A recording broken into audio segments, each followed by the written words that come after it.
குறிப்பாக வந்து சாதிய அடக்குமுறைகளுக்கு எதிராக கேரளாவில் நம்ம நினச்சிட்டோம் கேரளாவில் சாதி அடக்குமுறை இல்லைன்னு கேரளாவிலையும் இருக்குது அப்படிங்கிறது அதை தொடர்ந்து பேசுகிறார். இவர் அடிப்படையில் பார்த்தீங்கன்னா அவங்க அம்மா வந்து ஒரு ஸ்ரீலங்காவை சேர்ந்தவங்க. அப்பா வந்து தமிழர் கேரளா இல்லையா? ஆமாம் ஸ்ரீலங்கா தமிழர். அப்பா வந்து கேரளாவை சேர்ந்தவர்.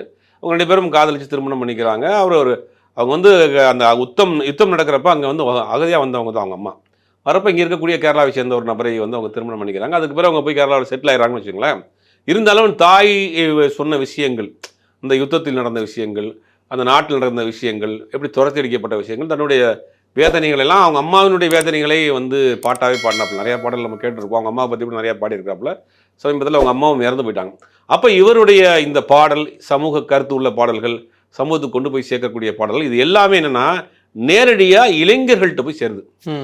அதுதான் ரொம்ப முக்கியம். பொழுதுபோக்கோடு சேர்ந்து ஒரு மெசேஜையும் கொண்டு போய் சேர்க்குறாப்புல.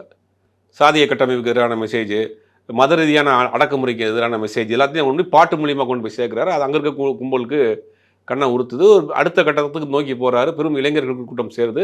இவரை வந்து கார்னர் பண்ண ஆரம்பிச்சிட்டாங்க.